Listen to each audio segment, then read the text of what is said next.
So, hello everyone. I think it's good to start. So, let's start. Again, I would like to welcome you all over here. Hello everyone. This is Aparna Sinha, and I'm Creative and Management Lead of Google Developer Student Club, Rajasthan College of Engineering for Women. And today our team has organized a session on introduction of Git and GitHub. As you know, of version control is essential irrespective of domain you are in. This session focuses on learning Git and GitHub, where you will learn to work collaboratively on a project just like it happens in an organization. So, knowledge of version control will pave your path as an open source contributor. Now, and I'm sure that you must be in your mind, you must be getting a doubt that what is open source, what is Git, what are GitHub, and a lot of your other doubts will be solved in this session by our speaker, Harshvardhan Bashoria. He's from Amity University and has completed his internship in renowned organizations like Prep for Tech, Geeks for Geeks, and Internshala as well. Apart from this, he has even secured a 3-star position at Coach, and today he is here in order to enlighten us about Git and GitHub. Our team is glad that you are here with us, and we welcome you from the bottom of our heart. So let's begin our session without any further delay. I would like to hand over this session to our speaker, and in case of any doubt, please put it in the chat box. We will be more than pleased to answer them at the end of our session. So Harshvardhan, session is yours now. Thank you. So, hello everyone, how are you doing? And let's begin. So I'm your speaker for today and I'll be taking the workshop on Git and GitHub to enlighten you about what is Git, what are different commands, and what is this GitHub. So a little bit about myself, though I got a very good intro from Aparna. I'm a second year undergraduate student pursuing BTech CSC. I've cracked 2 Microsoft level certifications of engineer and data scientist. I've cracked 4 fundamentals Microsoft level certification and has been a semi-finalist at TechGet Code Gladiators. I'm a 3-star coder at CodeChef and LeetCode. And I'm currently working as an intern at Geeks for Geeks and Prep for Tech. If you wish to connect with me, you can connect with me through LinkedIn. Here's my ID. Let's begin. But before that, can you just confirm whether am I audible perfectly?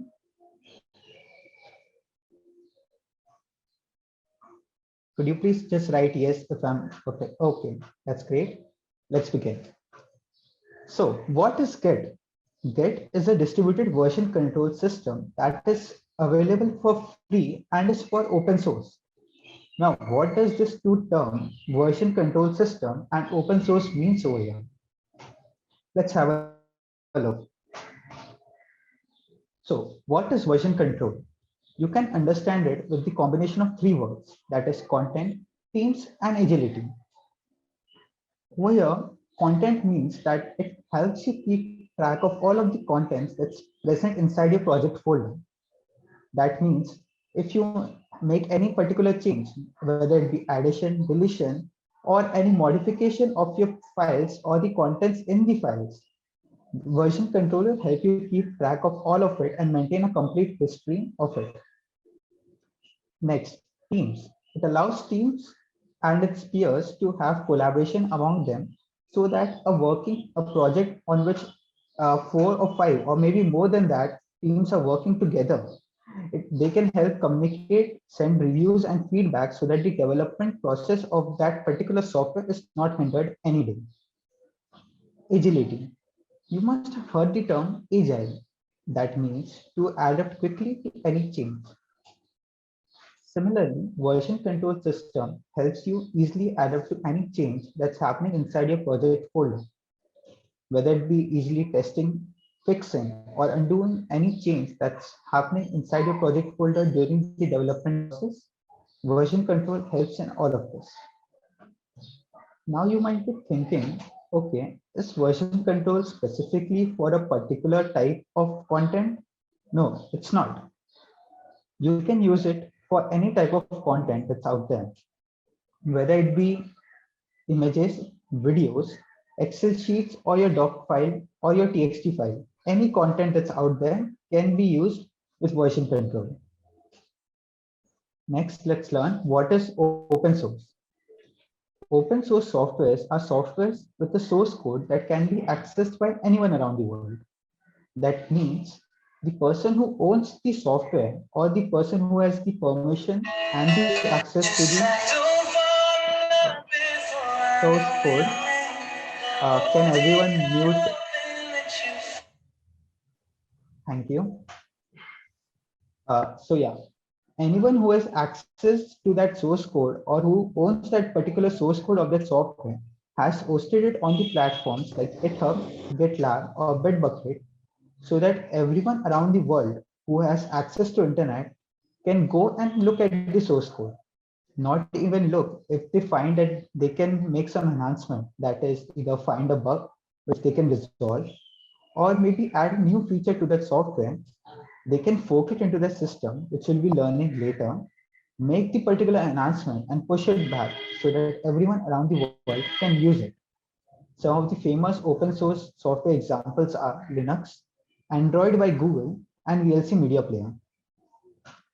Now we have understood both of this term, version control system and open source.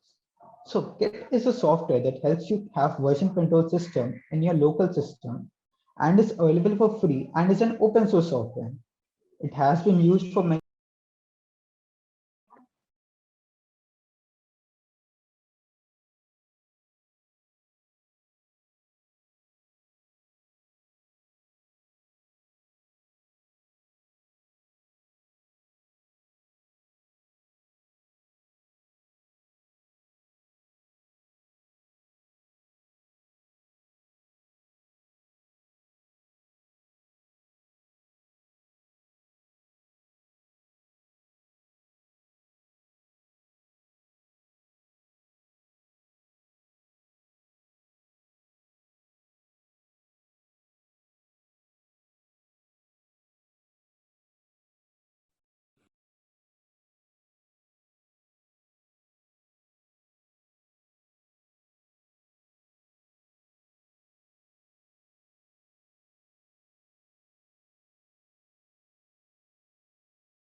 Hello, sorry for the inconvenience caused. I don't know what happened. Aparna, could you please give Yeah, access to Harshvardhan, share my we are really sorry. So actually, can you just wait for 5 minutes? People are joining. Yeah, sure. I think it happened for We highly everyone. apologize for that. Should I restart from the beginning? No. Just you can start from that slide where you have stopped. Okay, okay. Thank you.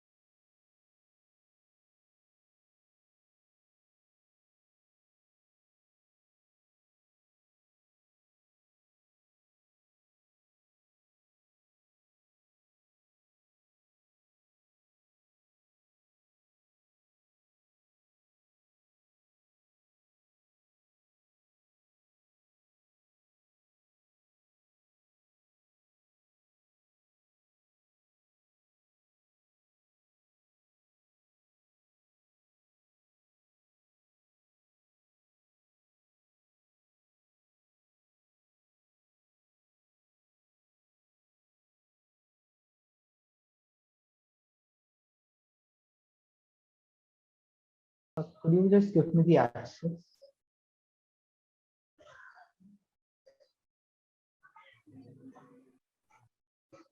Hello, Aparna. Could you just give me the access to share my screen? Yeah, sure. Just give me a moment. Thank you.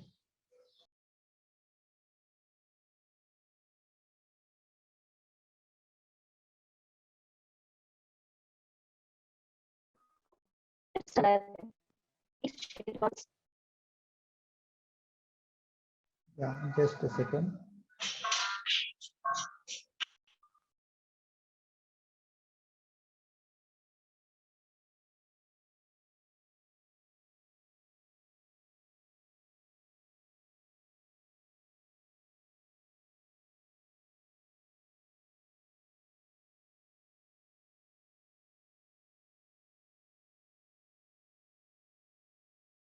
Yeah, thank you. Is my screen visible? Yes. Okay, thank you. So now we have understood like what is Git. Git is a software that can be used to have version control system in a particular local system and is available for free and is available open source. It has been used for many small and large scale projects like Linux. So now we have known what is Git. Let's install it into our system. You can go to your browser, type in Git, download, go to downloads Git, and here are the three options that you can choose from. You may choose from the operating system that you have. For most of you, I think it would be Windows. So I'll be going with Windows. You can click over here. You can click here to download the latest software of Git.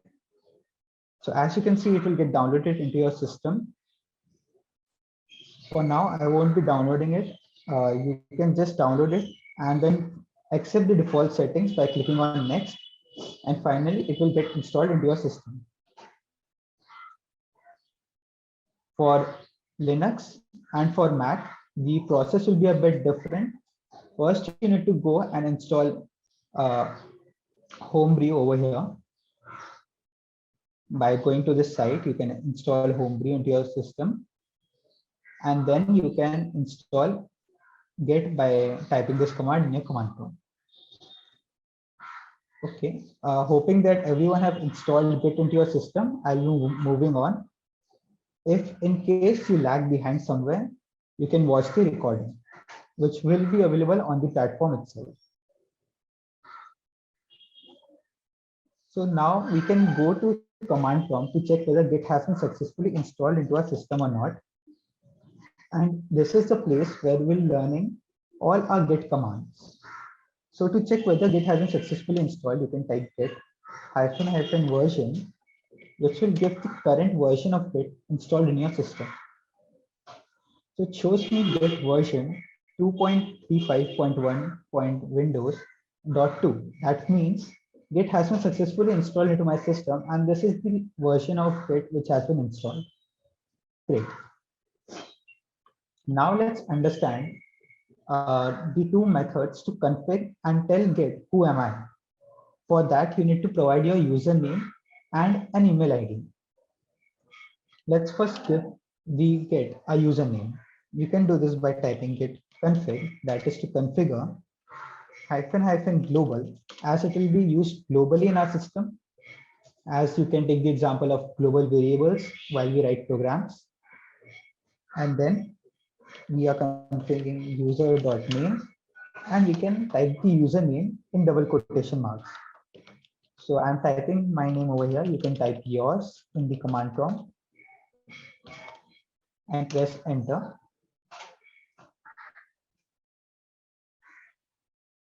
Okay.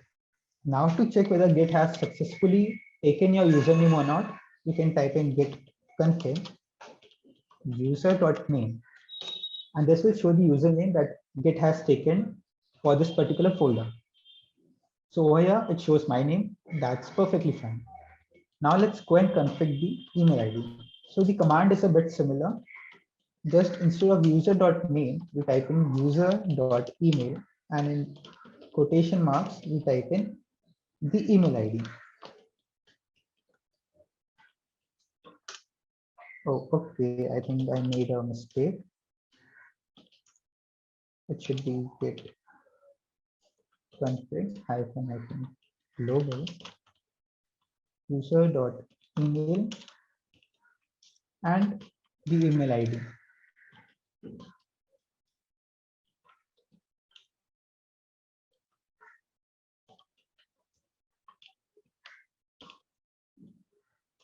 Okay, now to check it, it's the same command, just replacing user.name with user.email, and it has been configured correctly. Now let's learn some basic commands of how to use Git with our files. So I have created this particular folder where we'll be creating new files, new folders to learn about Git commands. We can create a new folder over here by clicking in this option, but we'll be looking how to create a new folder using command prompt.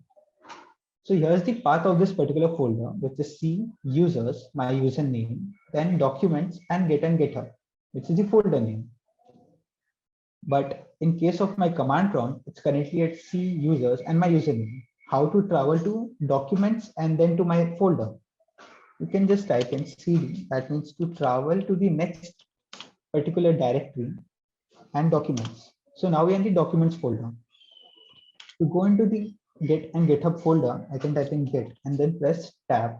This will auto complete the name of the particular folder if it's present in that documents folder or any folder if it's present. I press enter. Now we are in the Git and GitHub folder. You might ask me that why are we giving double quotation marks over here and not here? That's because if the name of a particular file or folder contains a special character or a space, it needs to be given in double quotation marks so that command prompts understand it as one single entity. Okay, now if I want to create a new folder, I have to type in mkdir, that means make a new directory and the name of the folder. So let's say I type in Git workshop. Now if I go into this folder, I can see a new folder has been created. Let's go into this folder. Great. Now let's create a new file. I'll be using the notepad this time, not VS Code or anything big, so that you all may stay with me. So it's like, let's say I'm typing hello, I am learning Git. Okay. And let's save it into that folder as file1. Okay. Now I had told you before that Git or version control specifically helps you keep track of all of the files that has been changed or modified or added into your system. Now Git should have kept this track of this particular file also. To check whether Git is keeping track or not, we can type git status to know the status of Git in that particular folder. It is git status, the command. It shows me /, but the name of the file was file1.txt. Why it's not showing me that? Because Git doesn't work this way. First, we need to tell Git, okay, this is a local repository. What is a local repository? Before that, let's learn a command, git init. It shows a message, initialized empty Git repository in C users, HP Bajaria, and okay, that is the path of my Git workshop, and addition, which is .git. Okay, let's understand it one by one. What is a Git repository? A Git repository can be understood as a series of snapshots of a particular project, which we'll call as commits. Okay. And this .git is a place where it will store all those commits. That is the snapshot of a project. What are we doing when we are typing git init? We are initializing an empty Git repository, telling Git that, okay, this is a local repository and you need to keep track of all of its files. Now, when I type git status over here, let me remove all of this so that you can see clearly, and then type git status. It shows that it has an untracked file. The name of the file is correct this time. but why it's showing untracked? Let's understand it with the PPT.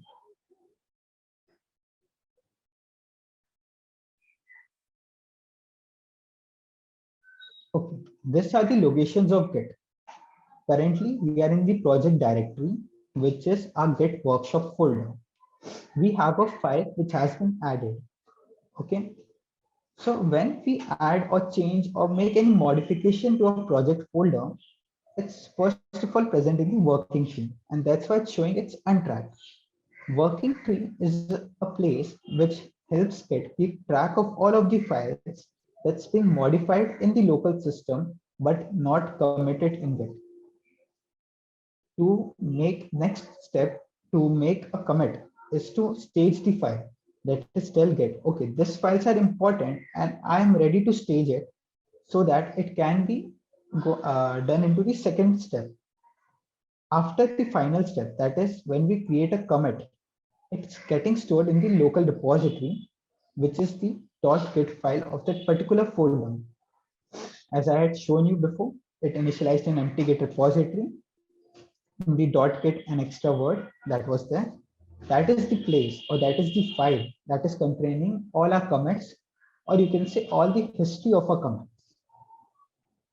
Let's look at it with an example and run the command side by side. Let's go back to our golden age where we were happy and it was our school days. Okay. So over there, we used to have class photograph once in a year, and everyone, you can think about it like each and every class is a particular project folder that we have, separate project folders. And each of the students who are part of this particular class can be understood as the files of that particular folder. Okay. Now, on the day of the class photograph, everyone is asked to line up for the class photograph, and that can be understood as the files lining up in the working tree, which let me zoom this and learn all of this side by side. Okay, which we can see over here as untracked files, file1.txt.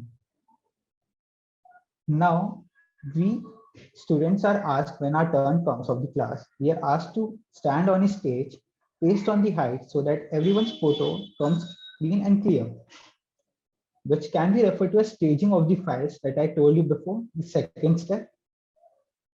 So over here, we are staging it. How to stage the files?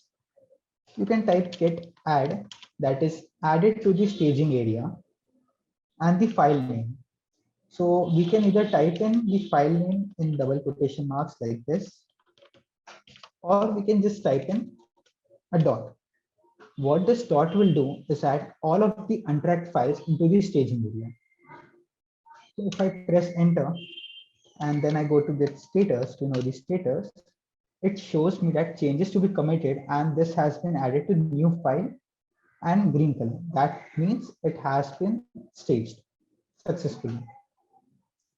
Now, if I wish to take a photograph, that is take a snapshot, so the photographer takes the photo, which we can call as commit in this case. That means we are taking a snapshot of the contents of the file so that whenever we look back into the particular snapshot that we are taken, we can understand, okay, this were the changes that has been made. To commit a particular file, the command is get commit -m, which stands for a message that we are giving to that particular commit. And in double quotations, we can give the particular message. So let's say we give it message my first commit. Okay, it shows me a message, my first commit. Okay, that's the message. One file changed, one insertion, particularly fine because we have added one file. Great.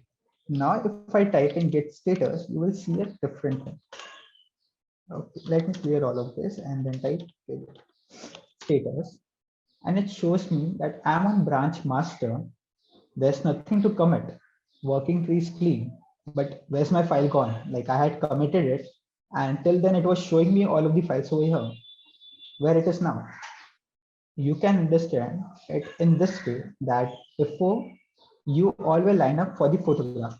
After the class photograph is taken, we don't need that particular class till there's any modification in that class for the photo to be taken. Suppose we missed a particular student, we till then we don't need to take the photograph again, and that's why we can keep the working tree clean. The photograph that we had taken, or the snapshot or the comment that we had of a particular file, is now present in a local repository, which is the .git file, similar to the album which contains all of the comments. How to look at that album? We can go over here and type in git log. So this will show you the commit or the snapshot that had been taken. So over here we can see the author name. In your case, if you are doing with me, and I would highly suggest you to do this with me so that in case if you face any difficulties, you can let me know and have the hands-on practice with me. So over here, the username that you have configured is present over here. The email ID that you had configured is present over here. And now Git can know, okay, this was the person who made that particular change. And here is the message with the date and time. The message you can take as an analogous to the label that we give to that particular photograph, that is maybe class 9A, class 9B, or 12C, 12A, like that. And what is this particular long string? We'll come into it later. And what is this head and master? Great. Now I hope you have understood how to stage it and what does it mean, how to commit, what is local repository, and everything. Let's just create one more file to just recap what is how to commit and all. So I just type in hello. I learned basic commands of Git. Let's save it as file2. Okay. Now we can see that it should be on track. Yes, it is. Let's add it to the staging area, and this time we'll be using double quotation, typing the file name. The second method, which I had talked to you about. So if I do this and then type status, it has been successfully added. Now let's create the commit.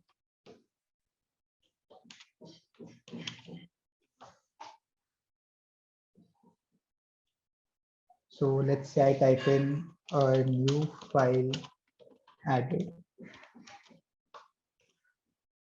and then I type git log. Okay, you can see it has the snapshot of the files taken. Now, what is this long string containing some numbers and some alphabets? And what does it mean over here? This long string containing some alphabets and numbers is referred to as git ID, git tag, or you can say it SHA, which is SHA. This is a 40 character long hexadecimal string that is unique for each and every commit. It's been calculated by a mathematical hash function that's running behind. And the power of this particular git ID is that it can be used to refer to a particular commit. Suppose I want to refer to this commit, that is my first commit. I can use this particular git ID and use it in a particular command. Let's learn one of this command and also see the uniqueness of it. So let's just go back to our file one, make a change of a full stop and save it. We have just removed a full stop and just again commit it. Okay, so file one change. Now let's type git log and see just with the change of full stop how much git ID has changed. So this was the original git ID for file one, and this is the git ID which has been changed drastically just because of a full stop. So you can see how good the mathematical function behind this, so that each and every commit has a unique get ID of its own. Now, what's its use? I told you it can be used to refer to a particular commit. So let's say by mistake, I had removed this full stop. I know I had done it intentionally, but let's say I did it mistakenly and I want it back. That is, I want my file 2 to be present and I want the file 1 to be present the same way as it was with the full stop. So that means I have the past snapshot, this one, which has both the file 2 and the past snapshot, which has the file 1 too in the original state. For that, what you will be doing, you will be copying this get ID, typing git reset hyphen hard and paste it. So before running this command, let's understand it. What this command will do is bring back all of the contents that's present till this snapshot. As you can take the example of a time machine to which you give a photograph and it takes you back to that place when the photograph was taken, and the same contents will be present around you. But remember, once you are back into the past, you can't come back into the future. Okay. And remember, this particular hyphen hard is much important if you want to reset it into your system. Because if we do not give this, it will just change this commit to the untracked stage and not change the particular file in our local system. Okay, now let's enter.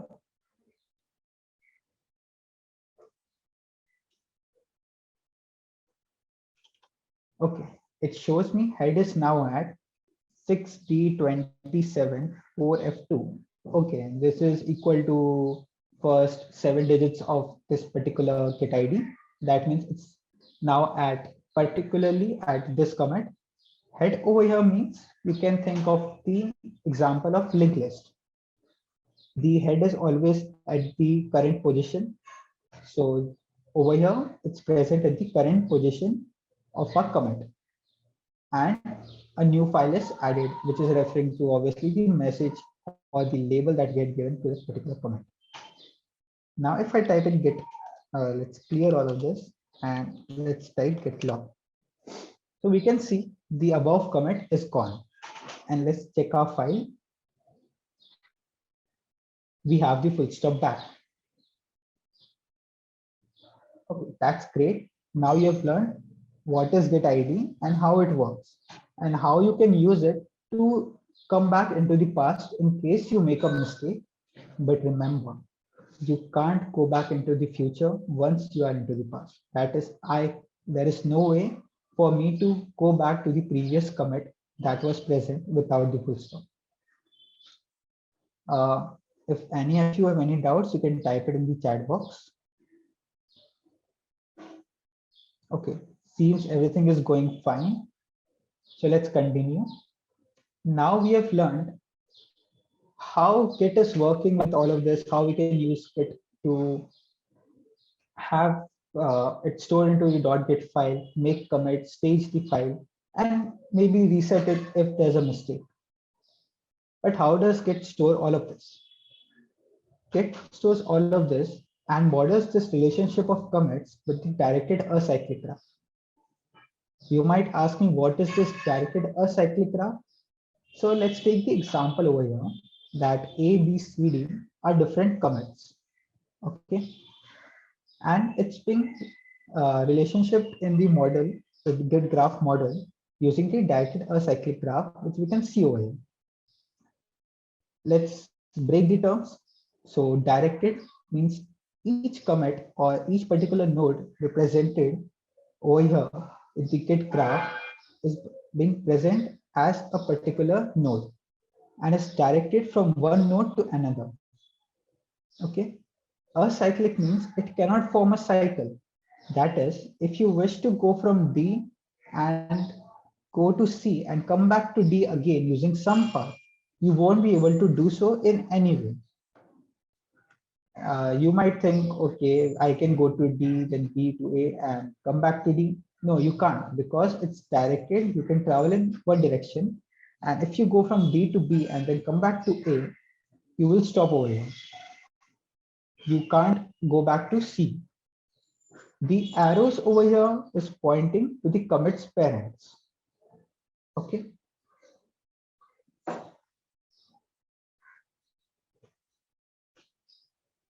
Now let's understand what is remote repository. We understood what is local repository, how it's storing all of our files, and how is it keeping track of its history. But local repository is a repository that is present in a particular system, that is maybe a PC, maybe a laptops or a computer. Remote repositories are repositories that is present in the cloud, that is in the huge data centers, and there are many different platforms to help us host that repository.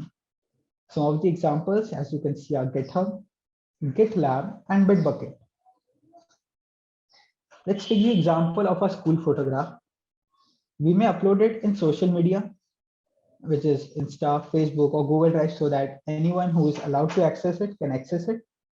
That can be made similar to remote repository, but it's not the same.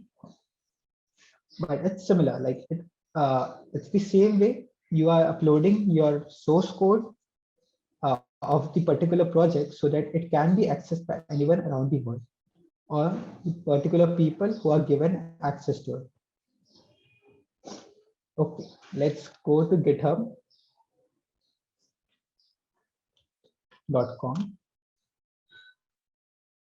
If you do not have an account, I would highly recommend you to create an account so that you can upload your projects for everyone to see. And also you can start your open source journey in case you are interested.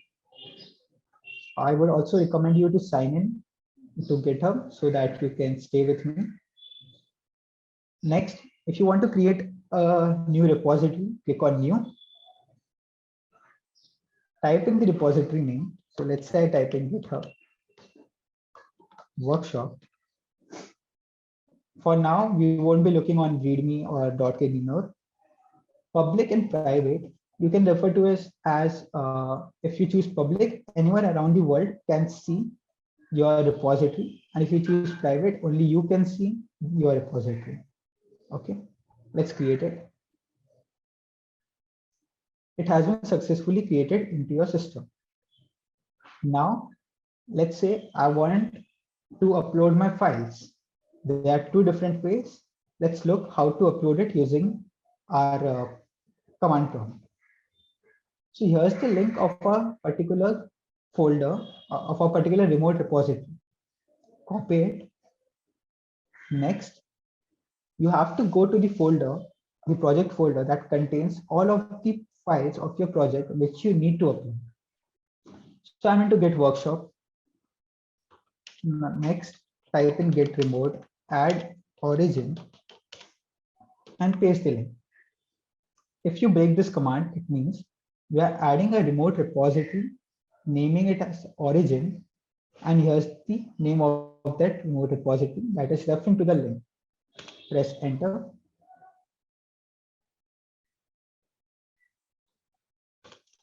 Okay, it has been added successfully.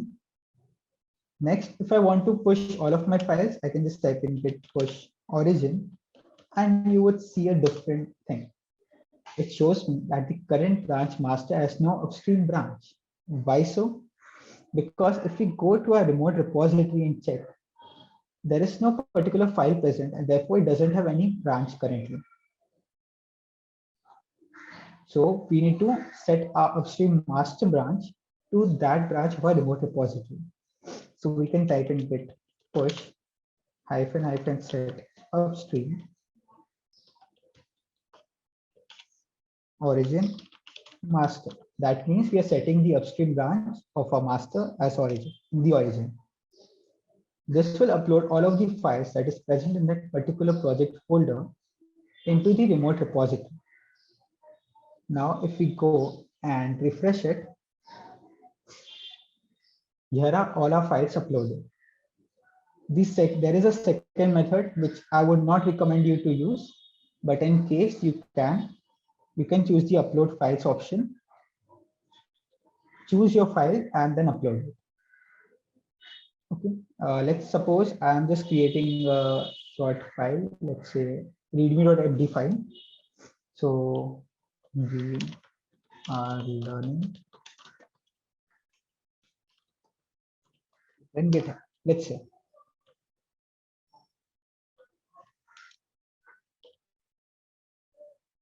I create this file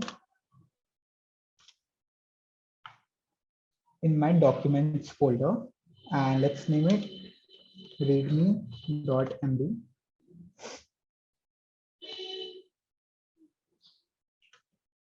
And save it. Okay, now you can upload it. Let's go to choose files and let's upload it over here. You can add your commit message as you are adding and an optional description. Let's commit this change and see.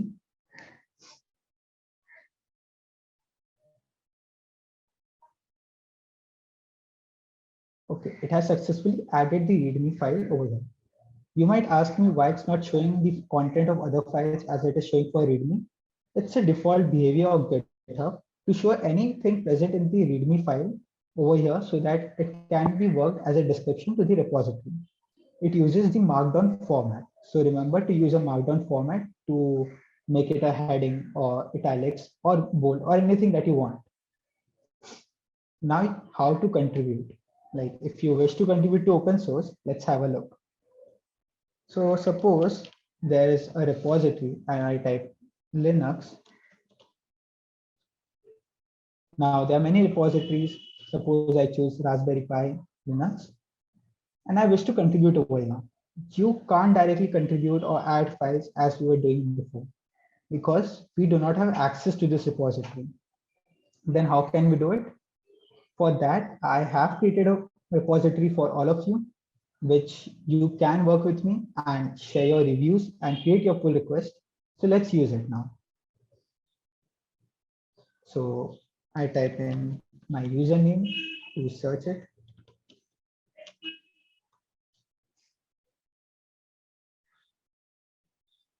Okay. And it shows me in the users. I click over here.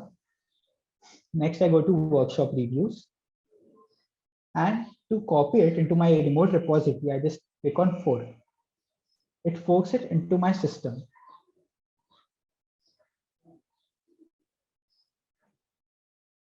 Okay, if I check over here, it has forked successfully. It's now present in HU Bajoria, which is my username, and it's showing that it has been forked. True. Now I want to copy the contents of this file into my local system because in case like it was a web project or an Android project or something of that kind, I need to first text and fix the bugs or maybe add a new feature. So how to copy it? You can just click over here, copy the link, and this time let's clear the screen and go to the folder where you want to copy it. So let's say I want to git and GitHub. Type in git clone and paste the link. This will clone this particular repository into your local system. Excuse Successfully me. done. Yeah. Sorry to interrupt. I just wanted to say that if in case due to the timing issues of Zoom, anyone gets disconnected, then please rejoin the same link. Okay. Thank you. I think around 2 minutes is left. So in case after 2 minutes you get disconnected, please join in using the same link. Yeah. Thank you. You may continue. Okay. Thank you. So it has been cloned into our system. Let's go into the folder and check it. Yeah, it has been successfully cloned. Now, if I open, all of the contents of that particular repository will be present. Now, in case of large files, you'll be making a lot of changes, testing it and fixing it. But in this case, for just demo purpose, and to give you a bit of confidence, you can open the file and add your reviews over here. So I'm just adding one sample review to workshop help you learn.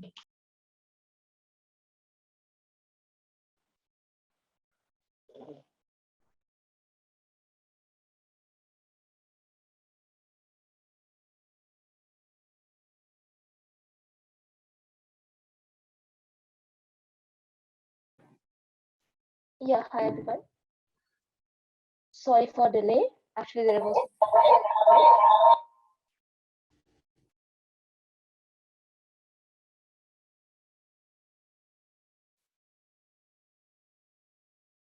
Harshvardhan. Are you there?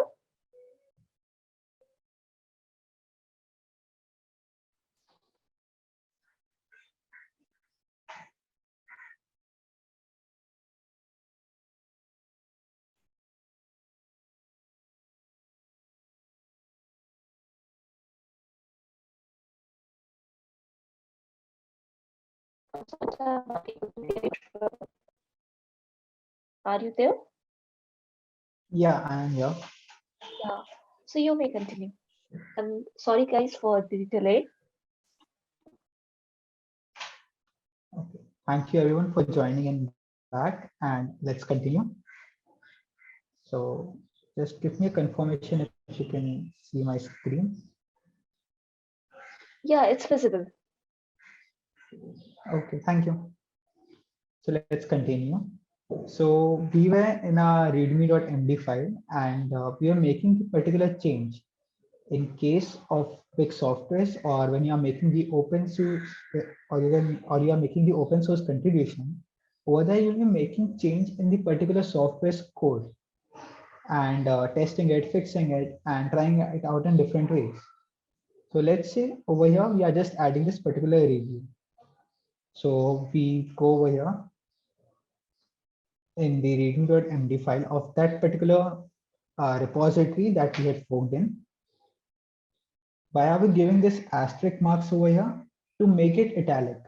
As I had told you before, it uses a markdown format. Now let's just save it. Okay, done. So now we are in the GitHub folder. So let's go into the workshop reviews folder. And if I now just check it that changes has been made. Yes, it has been made.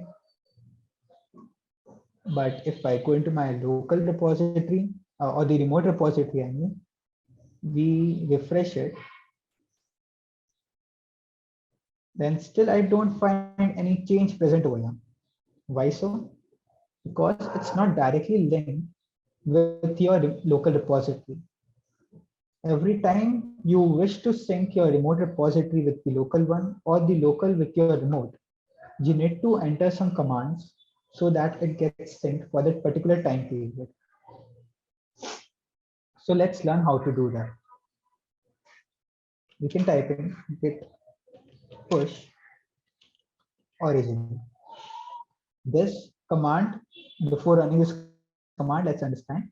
This command will push all of the current commit changes. Remember, only the changes which are there in the commit history into our particular remote repository. Let's run it. It's showing me everything up to date, but it's not up to date. It's like our current change that we have made is not present over there. Then why is it showing so? It's showing so because we haven't created the commit. Let's go and create the commit. Like you can check it with the git log statement. It only has the update readme.md and the initial commits, not the current change that we have made is present in our commit history. So for that, we can add it in the staging area, then commit it using the commit command. Let's say I type in review, add it. Now if I type in git log, it shows that the review has been added, the change that we had made, and currently it's on the head and the name of the branch. This is the origin branch, which is the remote repository branch that we have. Okay, now you can just type in, let's clear it out. And now if you type git push origin, this will push the current change into the remote repository. Let's go and check it out. We refresh it and the change has been made. Now, if I go into the main repository and check, no change has been made over here. Why so? Because again, both of them are not sent. And it's okay, because if it would have been sent, any change that you have made, that you are making in the local repository would have lead to change in the main repository. And this could lead to some security issues in big softwares, right? So there's a method by which you can add your code into the main repository, and the person who owns it can first check it, look at all of the changes that has been made, and then confirm it with the policy and the security and add it into the code. For that, you need to create a pull request. To create a pull request, click over here, click on open pull request. You can check the changes that you have made by seeing over here. If you have made any addition, it shows in green. If you have made any particular deletion, it shows in red. And the file that has been changed will be listed over here. Now let's click on create a pull request. I would highly advise you to give a meaningful title so that the person who views your pull request gets to know that, okay, this pull request is for this particular purpose. So let's say I just type in, I have added my review. Over here, you need to give a detailed description of what this pull request is all about. Again, this uses the markdown format, and you should be as detailed as possible in case of open source contribution, because it will help the person who is looking at your pull request understand why you have made the change and what are the changes that you have made in general. So let's say I just type in, this is my first pull request to gain confidence. Okay. Now you can just click over here to create the pull request. I've got a green mark. That means I can, it hasn't successfully added over there. Okay. Now, if I go into the main repository, refresh it, and check the pull request section, it shows me that I have a pull request which is by HP Vajonia. I can click over here to check his or her profile and know about him if I want. Okay. Now, if I click over here, that is thinking me now as the owner of the repository. I am looking at his pull request. I can check the title. I can check what his message was. And in case there is some modification required, or some due to policy or due to security reasons, I want him to change something, I can give him a comment over here. For now, let's say I'm just telling him thank you for your review, and just comment it. So now the person who made the pull request will be able to see it. This way, both of them can communicate and understand the problems that is there in case. Till the time it's perfectly fine to add that particular change that he or she has made into the main system. Okay, now suppose all of the changes has been made successfully, and now it's the particular pull request is ready to be merged into a code. For that, I will type in, I'll click over here, merge pull request, and confirm merge. This will merge the particular changes that he or she has made into my main repository. So if I go back to the code and check it, yes, it shows the review that I have added. Great. Now for the person who made the pull request, he or she can also see that, okay, it has been merged successfully. So this is how you can start contributing to open source, making some meaningful contributions to the community. And I would also be sharing the link, like just a second, with all of you, so that you can go to the repository, make your own pull request and share your reviews with me. So I've shared the link in the chat box. So you all can go and make the pull request so that you gain some confidence on working in the open source. You don't need to worry, even if you're a beginner, I would highly recommend you to just go and make a pull request. It will give you a lot of confidence. Okay.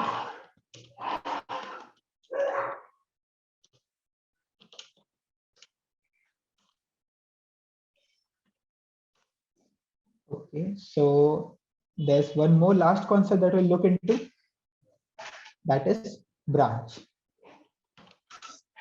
Now, what is this branch? Let's say there are thousands of people working on the same project.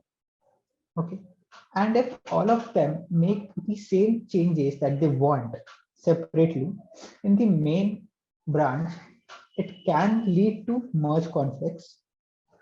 It might lead to confusion. Like suppose, let's say there's a diary and 100 people have access to the diary. Now you are writing a story of your own, and suddenly someone comes in and starts writing his or her story over there. It would lead to some confusion for both of you, as because in the end it would be a jumble of words. So to avoid that, we can create branches, and also we can create branch so that whenever we are testing or fixing something, it doesn't lead to the destruction of the whole code. Because then, as I told you, we can just go back to the past only once. Okay, so let's how to create a branch. You can just type in git branch and the branch name. Let's say I type new, and this. Okay, sorry, there's a spelling error. Then new, and this will create a new branch. How to check whether it has been created successfully? Just type in git branch over here, and it shows the branches that's present. So it's showing me the main branch and the new branch. It's showing me the main branch in green because currently we are working in the main branch. Let's say I want to go to the new branch. So I need to type git checkout new. So I am now into the new branch. There's one more way you can create a new branch. You can type in git checkout -b and the name of the branch. What this command will do is that it will do the function of both the previous two commands. That is, create a new branch named new2 and check it out for you. So now we should be in the new2 branch, which we can check. Yes, we are in the new2 branch. Okay. So let's say to show you how it works, I just make a small change and make this test bold and save it. Okay. Now, if I go and commit it,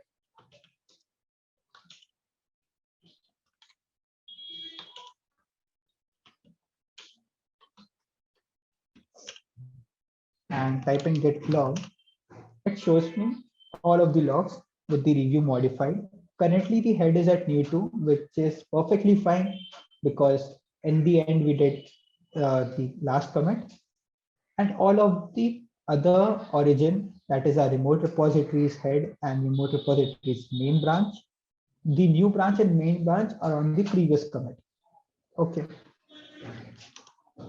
Now, if I go to my main branch and type in git log, it doesn't show me the commit which was present in the new2 branch. Why so? Because all of the commits that has been made in the main branch will be shown over here. Each and every branch is a separate history that has been contained in itself.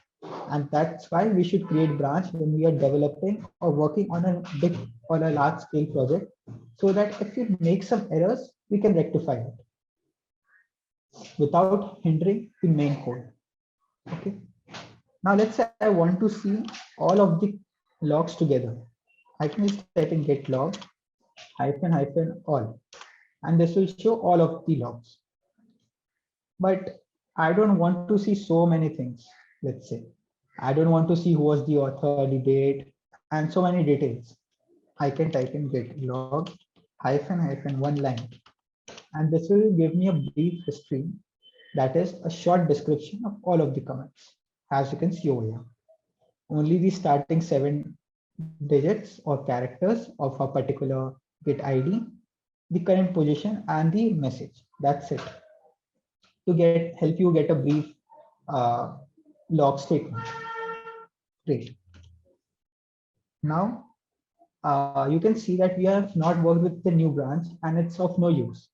Or suppose you make a big mistake in your new branch and you want to just remove it, get rid of it. What you will do is type in get branch -d, that is to delete, and the name of the branch. Okay, it says that the branch has been deleted successfully.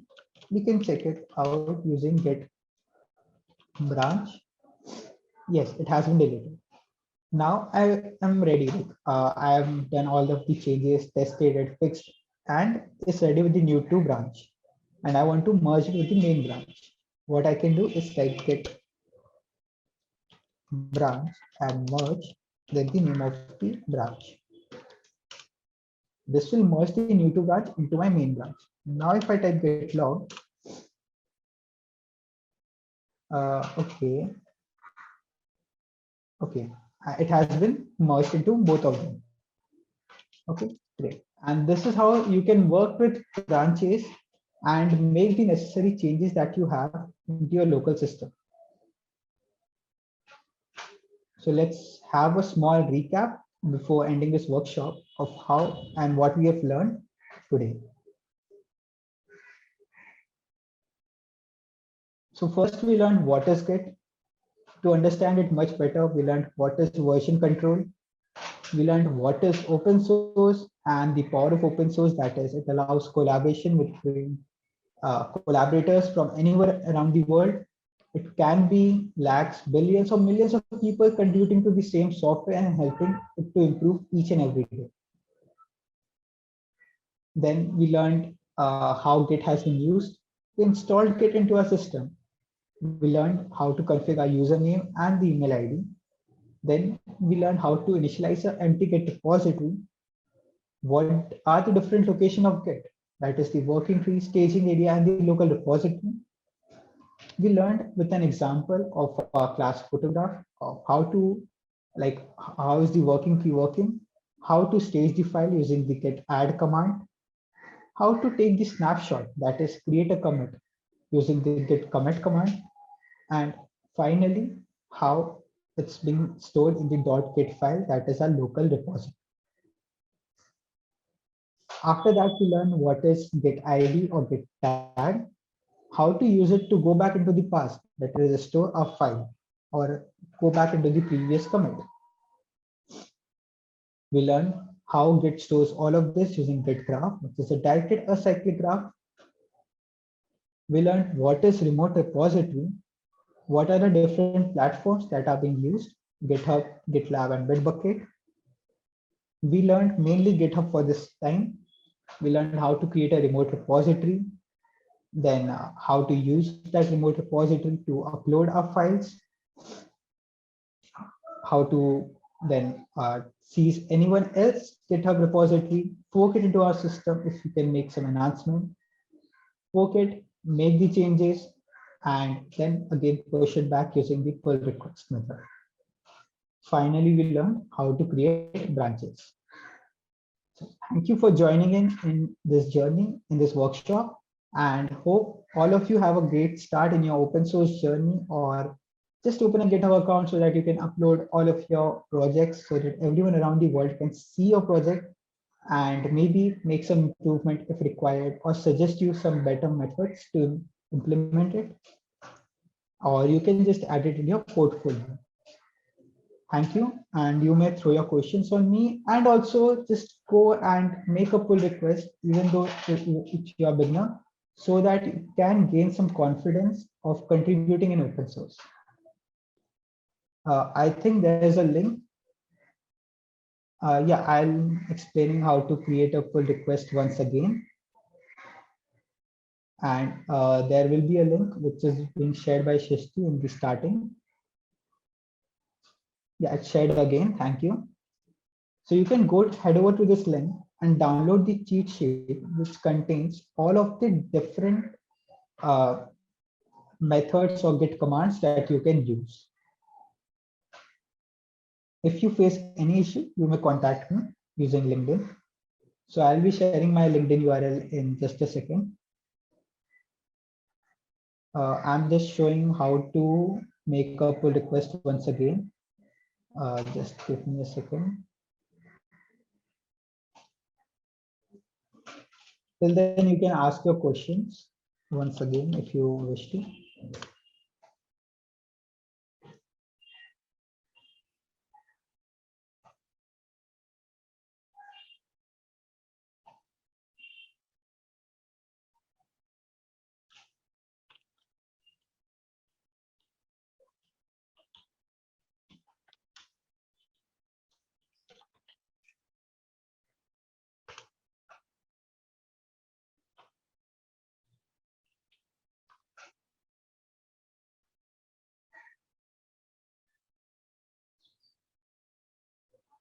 Feel free to ask any Sir, questions will that you you have. repeat for full part? Yeah, and could you please repeat? Hello. Yeah, could you please repeat your question? And will you repeat for full part? Like how will Yeah, I am repeating it again once again for Himesh and you. So let's say, okay, you have forked. Okay, let me go back.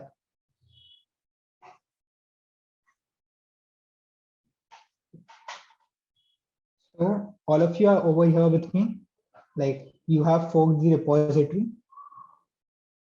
You may type it in the chat box. Okay, great.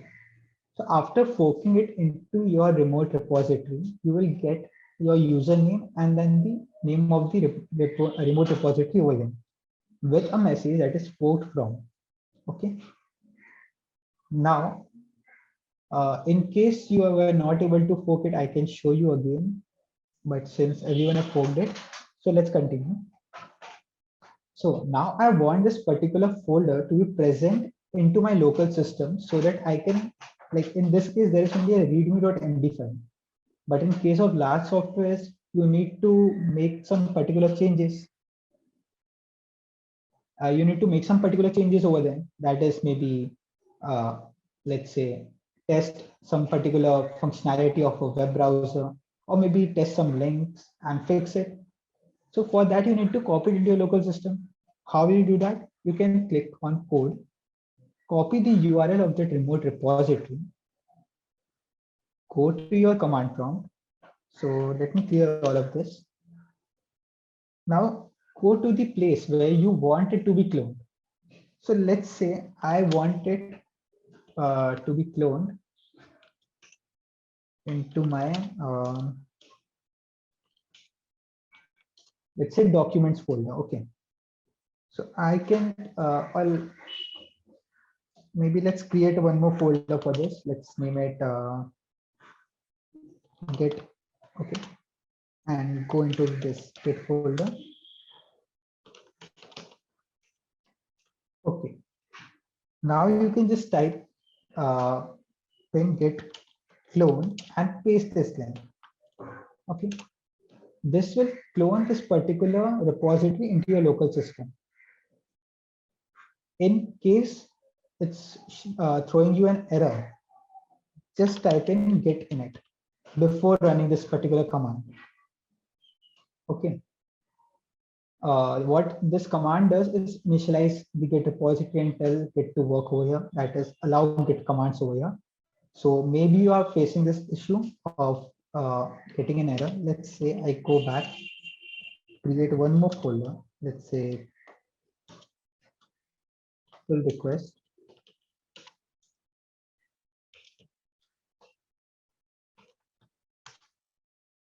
And go into this folder.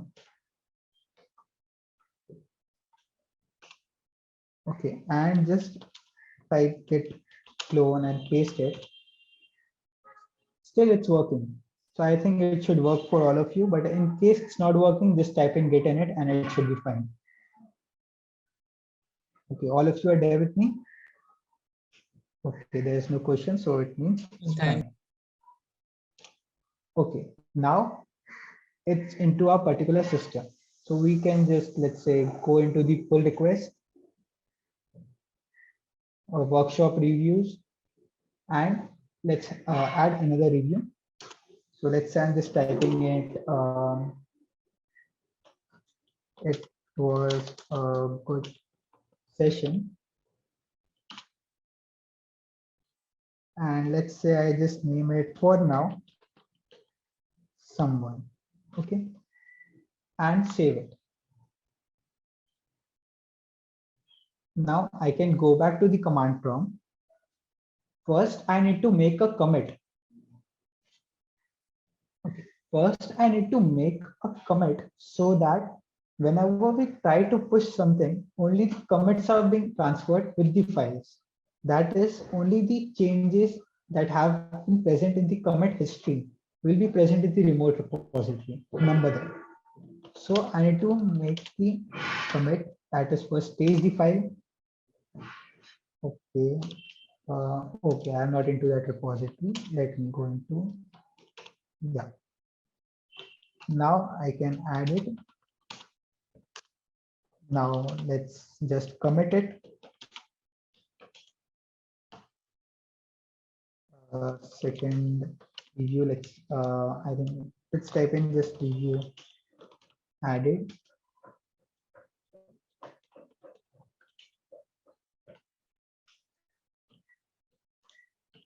Okay. Now to push it into the remote repository, type in git push origin.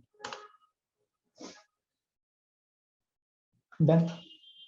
The same method that we used previously to upload our files. We go back and we check over here. Yes, it's present. Now to make a pull request, that is to have it into the main repository, click on the contribute option, click on open pull request, check the changes that you have made, then create pull request.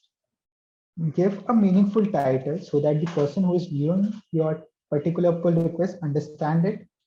So let's say I just type in a review about workshop, and let's say I just type in a message. So to tell what is this pull request all about, it should be as detailed as possible in case you are contributing to open source.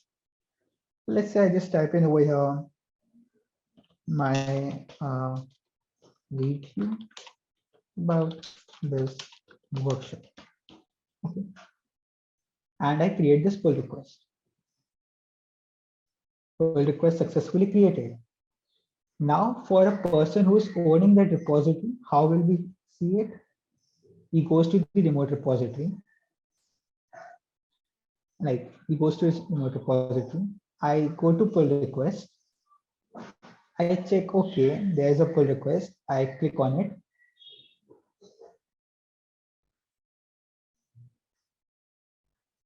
Okay, then I can just click on merge pull request, or else, like if I find there is some changes required, particularly, I can just click over here and type in this. Like for now, I'm just typing thank you for your review. But in case of open source contribution, you might be asked to make some changes again. So it will help you communicate with the owner or the person who is currently looking after it. Okay. Now let's say the code is ready to be merged. I will click on merge pull request and confirm merge. Remember, this options won't be available to you of confirming the pull request. It's only available to the person who has the authority of it. For you, like in case of you all, it will be showing like this with the thank you message and pull request closed because it hasn't successfully merged. Now, if I go into the code section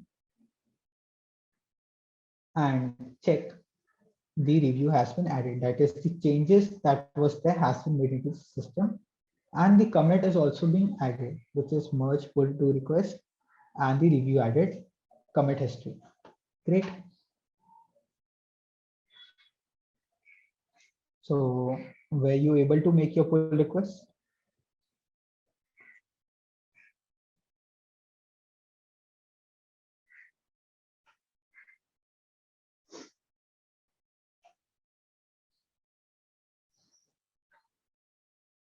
Do you have any more doubts? Feel free to ask if so.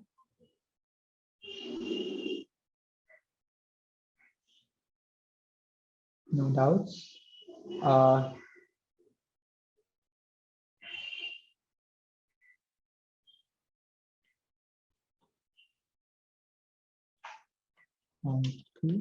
Okay, thanks a lot. And you may connect with me on LinkedIn. So here's my, okay, just a second.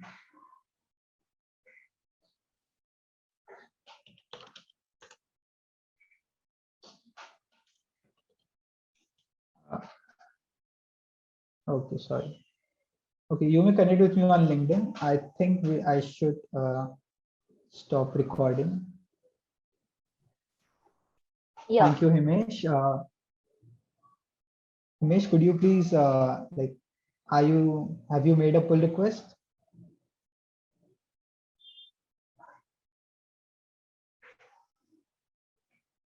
Himesh, and I think it was Argadi.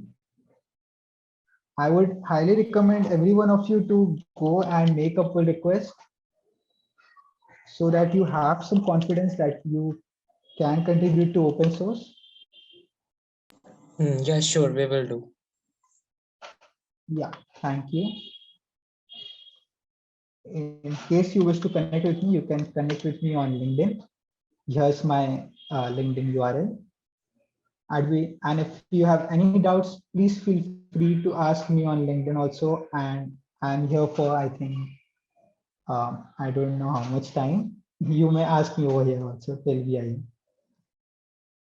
So any doubts?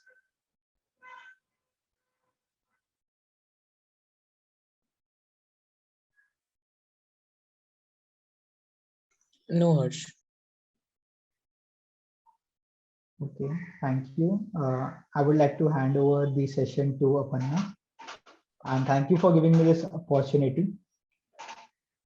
Yeah, sure. Thank you for your cooperation and enlightening us in the field of version control. I hope our audience has got a golden chance to explore Git and GitHub today like never before. So now we are at the end of this amazing session. We are grateful that you came here and shared your knowledge and experience with us. Thank you everyone for attending this session and cooperating with us. If you get any query regarding technical stuff, then please feel free to reach our team. Thank you.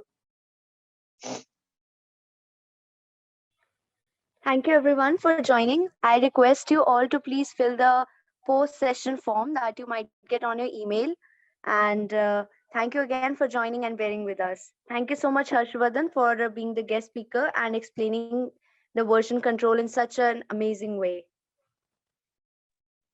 Thanks a lot. And I would also recommend all of you to go to your chat box and please download the cheat sheet so that you can learn some other commands that you may use while developing your project.